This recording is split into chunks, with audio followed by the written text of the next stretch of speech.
floor time on a radical culture war amendment that went nowhere. It failed, and it accomplished nothing. A total waste of time with nothing to show for it. And yesterday, Republicans once again blocked the Senate's ability to finally start paying our TSA workers. These workers have gone now for weeks without pay.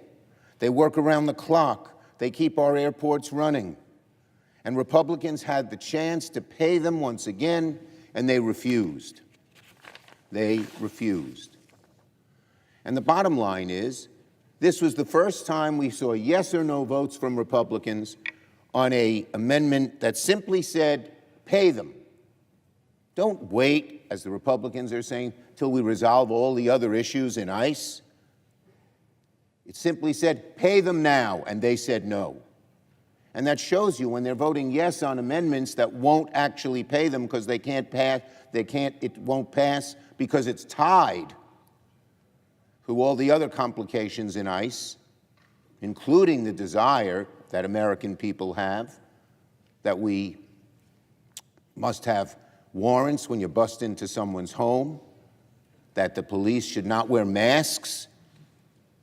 They say they'll only vote for TSA agents if we get rid of those things, if we don't make sure they have to wear masks. That's fake. That's not really helping TSA workers. Our amendment did. They all voted no, but we're going to keep at it. I say this to TSA workers. I say this to people at the airports who are waiting online ungodly hours. We will keep doing this until the Republicans see the light, feel the pressure, that they are holding up payment and relent.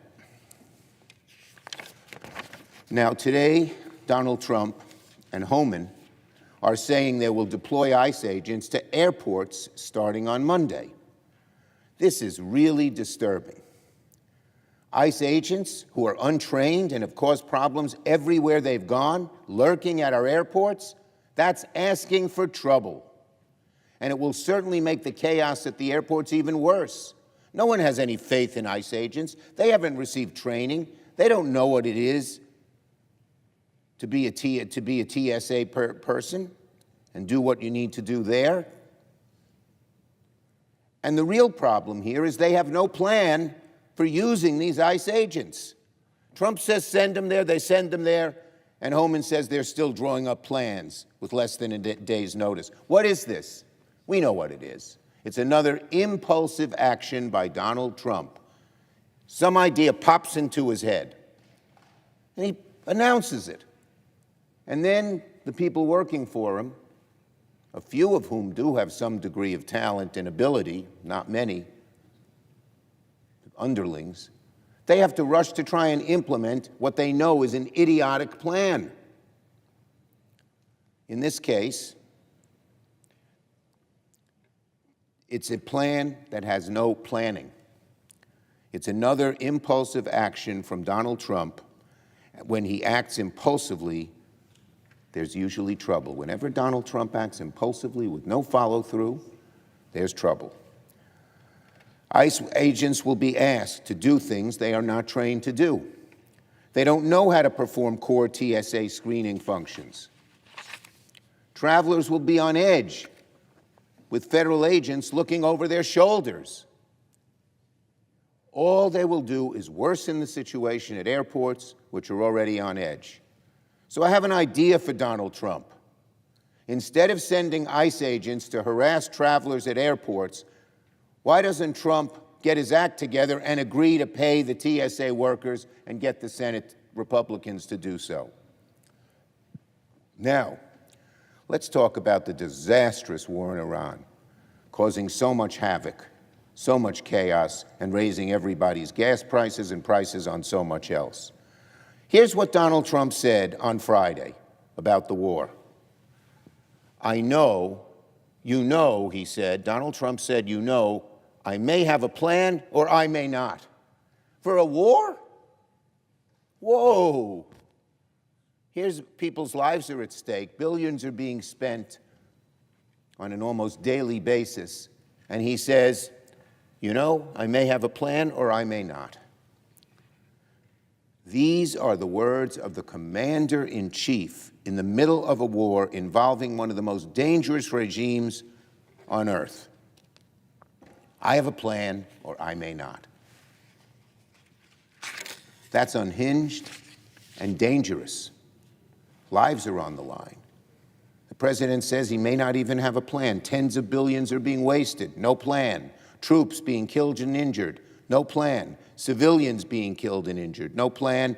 Gasoline costs $3.94 a gallon on average.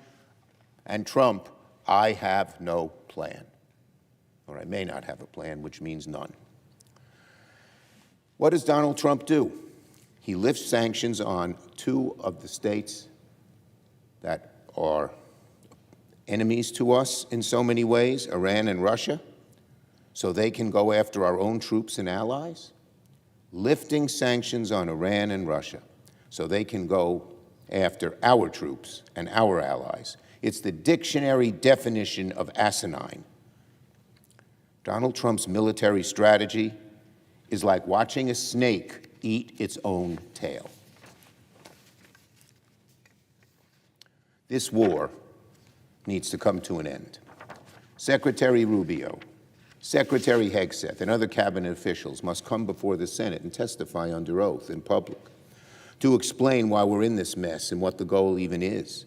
Even some Republicans are openly admitting they have no clue what the administration is trying to accomplish in the Middle East.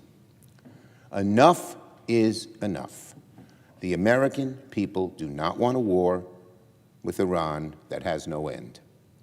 They do not want to see our troops deployed again and again to the Middle East, and they don't want to just have a knot in their stomach every time they pull up to the gas pump, and soon enough the grocery store as well, because of the higher prices caused by this war. It must come to an end. I yield the floor.